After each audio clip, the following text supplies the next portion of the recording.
Chapter 4. The Ideology of Competition. A creative monopoly is a company that excels in its field, so much so that it faces no real competition. These companies are not just leaders, they are pioneers, setting the standards and trends for their entire industry. Think Google in search engines or Apple in smartphones. These giants have redefined what it means to be successful in their respective domains. These companies didn't win by being slightly better than their rivals. They won by being radically different and 10 times better. Their innovations were not incremental but transformative, changing the way we live and work. This level of dominance allows them to escape the rat race of competition. They're not just surviving, they are thriving, setting the pace for others to follow. They can focus on long-term innovation and value creation instead of constantly looking over their shoulders. This freedom enables them to invest in groundbreaking research and development, pushing the boundaries of what's possible. This leads to better products, happier employees, and ultimately, a more prosperous society. When companies are not bogged down by fierce competition, they can create environments where creativity and innovation flourish. The key takeaway? Competition is for losers. In a world where everyone is trying to outdo each other, the real winners are those who carve out their own unique space. In a truly competitive market, profits are driven down, innovation stagnates, and everyone loses in the long run.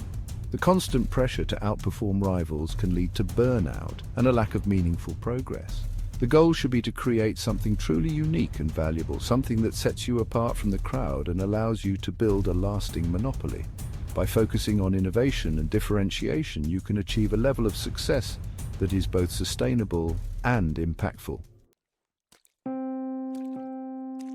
The traditional narrative glorifies competition as the engine of progress. But in reality, intense competition often leads to a race to the bottom. Companies become so obsessed with undercutting each other on price that they compromise on quality, innovation, and long-term value. Take the airline industry, for example. Decades of cutthroat competition have resulted in cramped seats, poor service, and a constant struggle for profitability. Passengers are left frustrated, and airlines are stuck in a cycle of price wars and cost-cutting. This focus on short-term gains over long-term value creation ultimately harms everyone involved. Consumers suffer from inferior products and services, while companies struggle to stay afloat in a sea of sameness. The true path to progress lies in escaping this vicious cycle and building something truly unique and valuable. From a young age, we are conditioned to compete. Whether it's in the playground, the classroom, or on the sports field, the seeds of competition are sown early. In schools, we are ranked against each other, vying for grades and recognition. The pressure to outperform peers becomes a constant companion, shaping our self-worth and ambitions. This competitive mindset follows us into adulthood, where we are constantly comparing ourselves to our peers in terms of our careers, salaries, and even our social media presence. The race never seems to end, and the stakes only get higher. This constant pressure to compete creates a culture of anxiety and insecurity. The fear of falling behind or not measuring up can be overwhelming, leading to stress and burnout. It discourages risk-taking and innovation as individuals become too afraid to fail or stand out from the crowd. The fear of judgment and rejection stifles creativity and bold ideas. This stifles creativity and prevents people from reaching their full potential. When the focus is solely on winning, the joy of learning and exploring new possibilities is lost. It's time to question this ingrained belief in competition. We need to ask ourselves if this relentless pursuit of being the best is truly serving us. Instead of pitting individuals against each other, we should focus on fostering collaboration, creativity, and a pursuit of excellence for its own sake. Working together, we can achieve more than we ever could alone. Only then can we unlock true innovation and progress. By embracing a culture of collaboration and mutual support, we can create a world where everyone has the opportunity to thrive and succeed. I have personally witnessed the stifling effects of competition. During my time in Silicon Valley, I saw countless startups fall prey to the pressure of keeping up with the Joneses. Instead of focusing on building truly innovative products, they became obsessed with mimicking their competitors, leading to a sea of Me Too products and a lack of real progress. This experience taught me the importance of charting your own course and pursuing your own unique vision.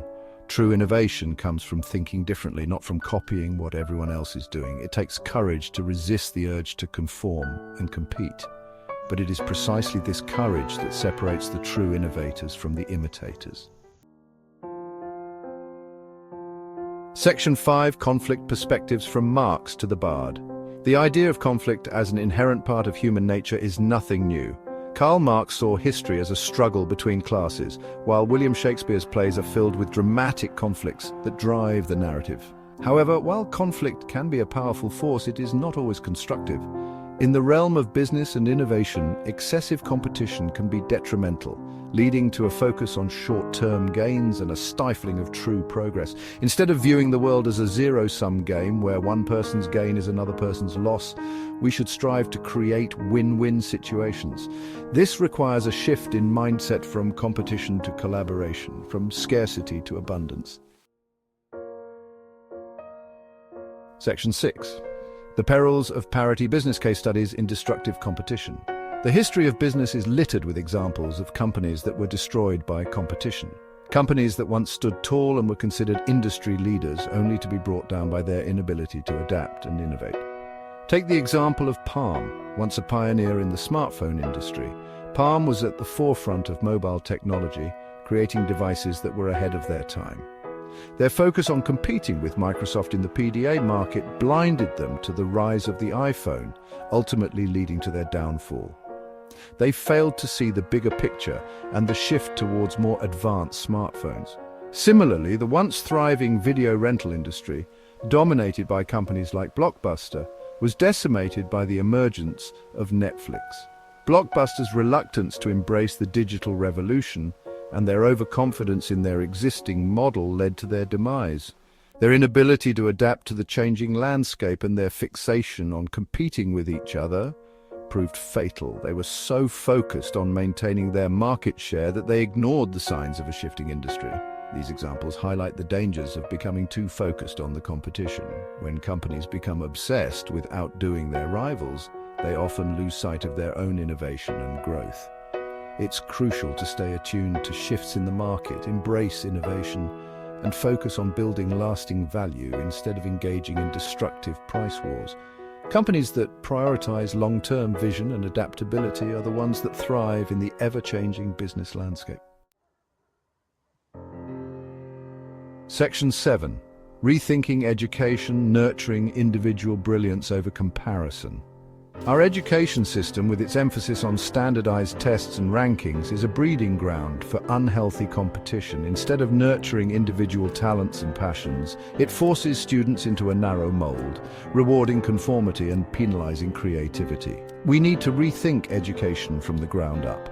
Instead of focusing on rote memorization and standardized testing, we should encourage critical thinking, creativity, and a love of learning for its own sake. Imagine a world where children are encouraged to explore their passions, collaborate with each other, and pursue their own unique paths. This would unleash a wave of creativity and innovation, leading to a more fulfilling and prosperous future for all. Section 8. Conclusion. Towards a future of creative monopolies. The ideology of competition is deeply ingrained in our society, but it's time to recognize its limitations and embrace a new paradigm, one that values creativity, innovation, and the pursuit of excellence over cutthroat competition. Building a creative monopoly requires courage, originality, and a long-term vision. It means resisting the urge to follow the crowd and instead forging your own path and creating something truly unique and valuable. Let us strive to create a world where individuals and companies are empowered to build creative monopolies, where innovation flourishes, and where everyone benefits from the creation of new and valuable products and services.